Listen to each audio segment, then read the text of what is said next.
1.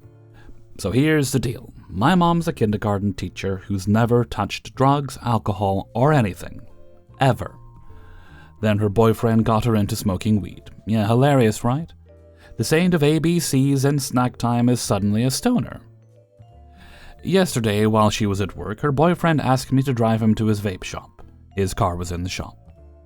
They don't legally sell THC yet, but they do have some strong Delta 8 stuff. He grabbed some buds, gummies, and other edibles. I'm not a smoker. Used to try it as a teen, but anxiety hijacked my brain with insults like, "You forgot how to breathe," and then, "You forgot how to walk, dumbass. Now everyone's staring at you." So yeah, I stay clear. Back home, he's like, "Want to smoke?" I say no, freaks me out. Then he says the gummies are weak enough for beginners. Cool, I think. Maybe I'll chill and finally sleep through the night. Big mistake. I open the bag, dump a handful in my hand, and pop about 3 gummies at once. No reading labels. No how much should I take, just chew and swallow. Like an hour later, nada. So I eat about 2 or 3 more that were left from the handful. Turns out these were 100 milligram Delta 8 gummies each. Weak, he said. Total lies. Then boom. I'm guessing the first 3 I took hit me because I'm in bed, completely unable to move. I want to scratch my face but can't. I desperately need to pee, can't get up. Then the other 2 or 3 add to my already extreme high, and I end up peeing myself, which I originally thought was poop, because I farted and that's when I peed myself. Thank God it wasn't number 2. At this point, I'm so thirsty, like Sahara Desert mouth thirsty, and I want to cry but realize crying will make me more thirsty. My brain's doing the absolute worst, throwing absurd things like, "Your mom's gonna come home and start a fight. Your boss will call and make you work. You're about to be the first person to OD on gummies or your heart is about to explode." I prayed to God, promising if I survived this nightmare I'd never touch drugs again, legal or not. Then Mom comes home and wants to go out for Grandma's birthday dinner. I start hyperventilating like a disaster, drooling and completely incoherent. Luckily, her boyfriend explains what happened so my mom doesn't freak. They tell the family I'm sick and couldn't make it. Thank God for that mercy. After a couple of hours, which felt like an eternity of battling my brain's war against myself, I finally fall asleep for 12 hours straight. Moral of the story, don't trust weak gummies, read the directions. Especially don't eat a handful at once, and if you do, maybe skip the "I farted, so I thought I pooped myself, but I really peed myself" part. Hellfreezer's note. I don't do drugs, but one thing I do know about edibles is they are more powerful than you would expect, and you should always start with just a little bit at first, and as the OP did say, read the instructions. Edibles mess up a lot of people because they think, well, you know, it's like, it's gummies, it's a brownie, it's a cookie, it's whatever. How bad can it be? Very, very bad. 2. Our male cat is about 13, with long orange fur. He sheds like crazy in the spring, so we get him professionally groomed. He is not a fan of being groomed. Our vet prescribed a mild sedative to eliminate his anxiety, and to protect the groomer from being mauled to death. We give him one the night before, and another one about an hour before his appointment. We refer to these as his happy pills. A few months ago, he was having some digestive issues, hairballs complicated by his love of eating dried leaves he catches in our tiny backyard. Another trip to the vet, gets a clean bill of health, since he seemed to be past the worst of it. The vet prescribes an appetite stimulant, since he hadn't eaten much for a couple of days. This was our big clue that something was wrong because he always eats his entire meal. We didn't need to give him any of the pills, and just put them in the medicine cabinet and forgot about them. Fast forward to this week to prep for his grooming appointment. I gave him his evening dose of his happy pills, and we all go to bed. Around midnight, he was unusually vocal and woke us up. I ignored it and went back to sleep. The next morning, again, he was very insistent that he was ready for breakfast. I've trained him that if he pesters me too much, it just delays getting fed. I feed him and set a reminder to give him his next dose an hour before we head out for his day at the spa. I go to give him his second dose and realize the pills don't look like the ones that I remember giving him in the past. Sure enough, he is far from calm. He is pestering me to feed him again. I quickly realize my mistake and give him his happy pill and hope that it's enough to get him through his appointment. We had to reschedule in the past because he just wasn't having it that day. As silly as this seemed in the moment, we had no experience with him taking an appetite stimulant. The next 48 hours seemed like an eternity. He was bugging us every time we walked into the kitchen, crying incessantly, wanting to be fed. As a little backstory before we go, we had taken him to a different groomer in the past. The first time was when we discovered that he needed a sedative. A future visit is when we decided to do a dose the night before.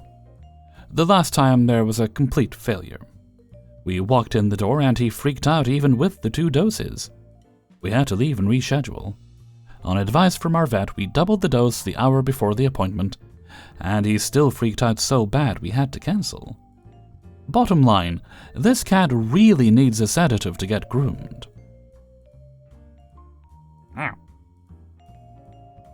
3. So, to start off, me and my husband's whole family smoke. The fun kind of smoke. Out of all of us, the sister-in-law smokes the least because she's a stay-at-home mom and doesn't like to have the effects of smoking while she's around her kids. She mostly does it when they get a childminder and have a decompression day or weekend, so maybe once or twice a month. Meanwhile, I've been known to smoke a lot, only by my husband, and can easily outsmoke a lot of him and his family, but I don't openly just say that because it's embarrassing. I also almost exclusively use colorful rolling papers and cards. Sister-in-law also likes to host at her house, quite a lot, especially when the weather is nice, so maybe like a barbecue every weekend for the summer months. A family get-together every month or so, a family reunion here or there, girls' nights, movie marathon nights, you name it, she does it. At her get-togethers, me, my husband, and his cousins will go to the end of her garden and smoke before going back to socialize. At this point, I feel like I must disclose at the end of her garden is also a big trampoline that stands on the grass next to a workout and gaming shed. When we smoke, it's at the far end next to the trampoline. At the end, we kill it, then flick the butts and roaches under the trampoline. So, as anyone who currently lives in the UK knows, the weather is warming up quite nicely.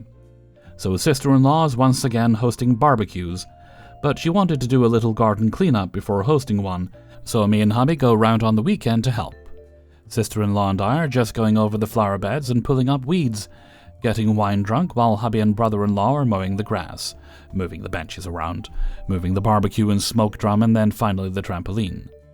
So, anyway, while sister-in-law and I are just chatting aimlessly, while they move the trampoline, and we hear a gasp followed by a clang on the ground.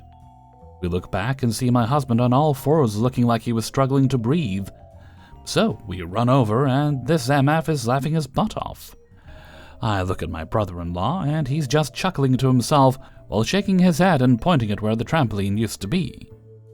It was a pile of butts and roaches scattered about like little rainbow pellets. Like, massive. And they were mostly mine. 3 years of butts just piled up there.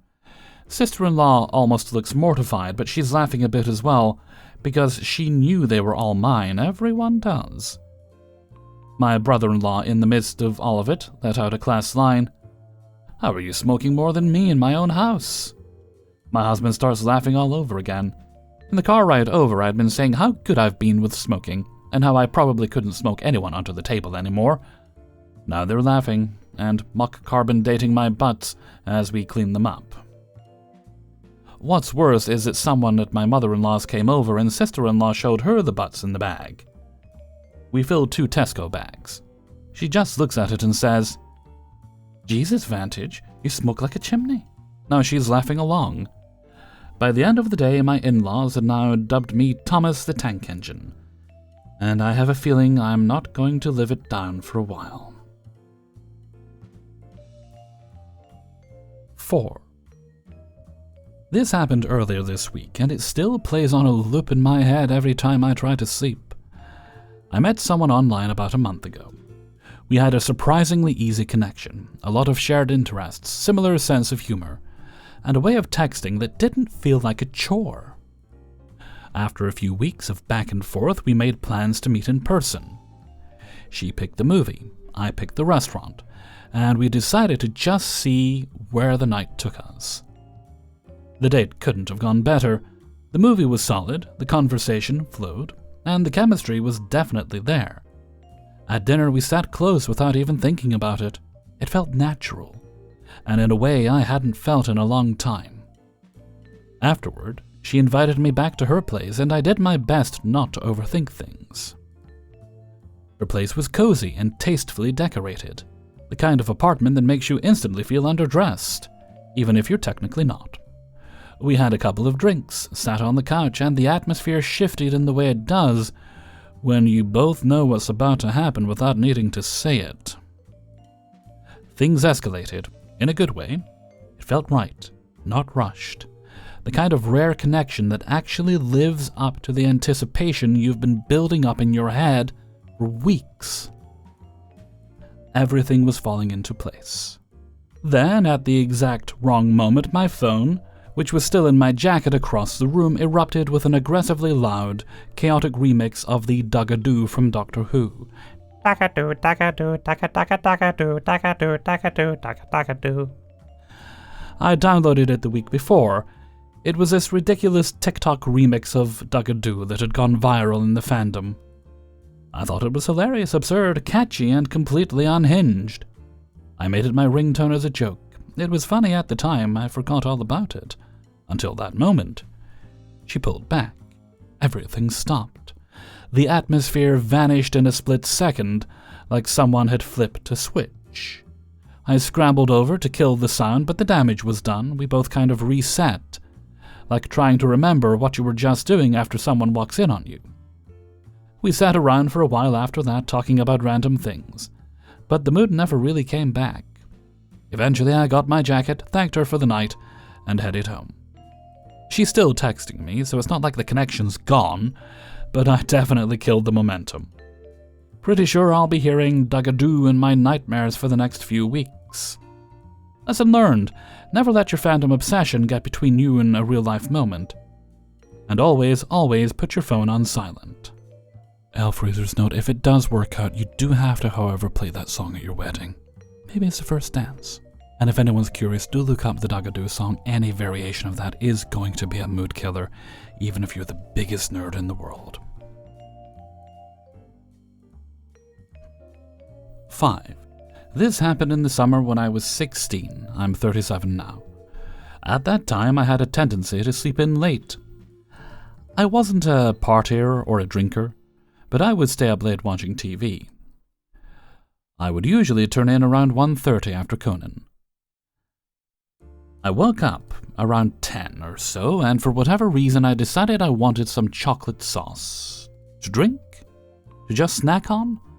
I don't know what I was thinking I needed chocolate sauce for, but after searching the cupboards I saw that we were out. But I did manage to find chocolate chips, as my mom liked to bake. It's important to remember that I was home alone at this point, as my parents were both at work, and my brother was visiting my grandparents. I put the chips into a glass dish, put them in the microwave for 3 minutes on high, and walked away. I came back to the kitchen just before the beep of the microwave to find smoke billowing out of the microwave. I didn't know things could burn in microwaves, but there I was. I knew I needed to get rid of the evidence. Throwing it in the garbage wasn't an option, as it could easily be found there. So I decided the best option was to flush it down the toilet. Just like not knowing things could burn in the microwave, I also didn't know that if you dropped smoldering chocolate into cold toilet water, it turns it into a rock.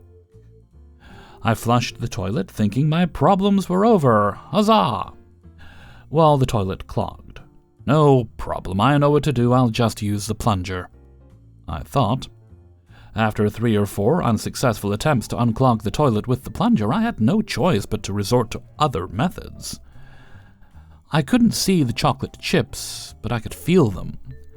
They were stuck right on the pipe.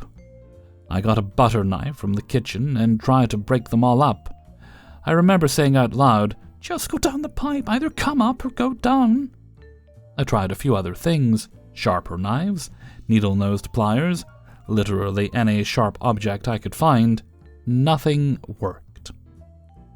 Eventually I decided maybe I needed something to push it down, like a pressure washer or something.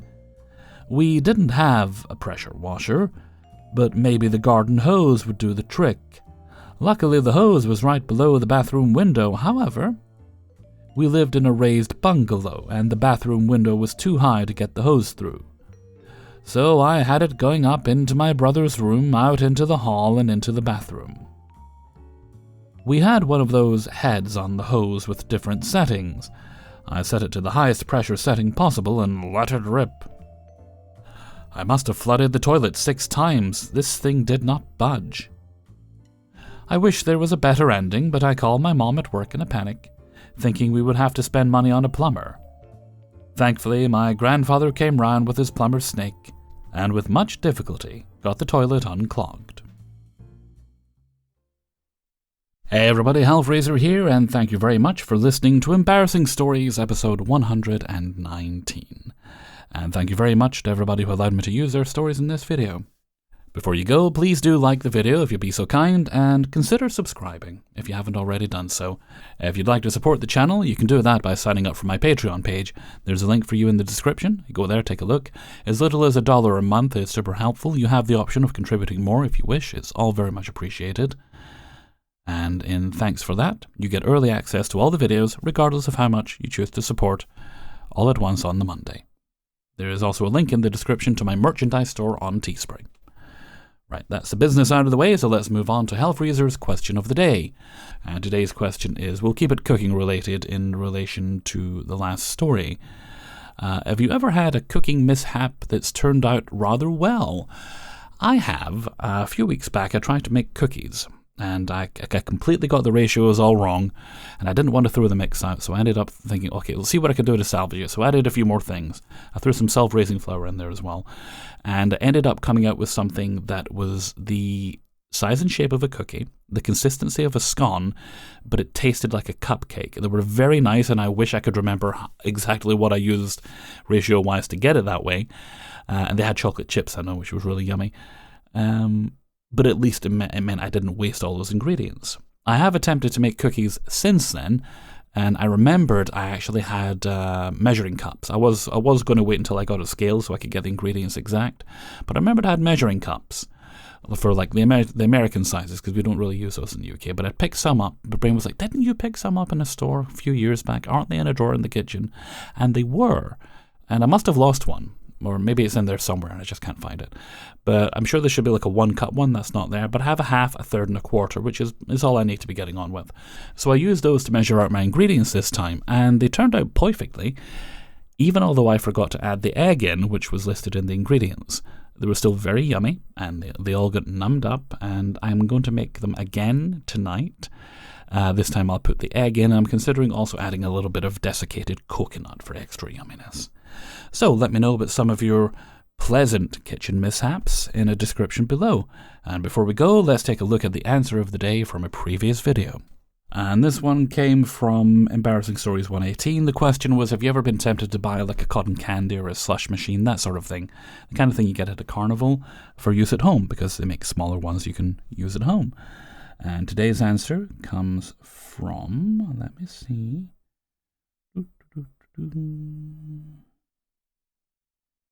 There we go. Tate Upholstery. Uncle Mike, one of my mother's brothers, had a popcorn machine. Not a huge one like the theatres, but it was amazing. He also got a double slushy machine later on. I like Uncle Mike. Yeah, I don't know if Auntie Sam was impressed. Growing up with that aunt and uncle was always great. They always treated nephews and nieces as their own. Along with the children they do have, cousins with kids of their own now. Unfortunately, Uncle Mike left us November 1st of 2020, 60 years old. Not to take away from Uncle Mike in any way with these next few sentences, one of his younger brothers, Uncle Chris, left us the same month. November 23rd, 2020, at 56 years young. Those two guys were just amazing uncles. I'm sure wherever they are now, they are partying and enjoying their food, cold beers, with many family and friends. Thank you very much for your answer, Tate Upholstery, and thank you very much for Uncle Mike and Uncle Chris for being so awesome. And with that, I'm going to head off for now. So until next time, thank you very much for listening, and take very good care of yourselves.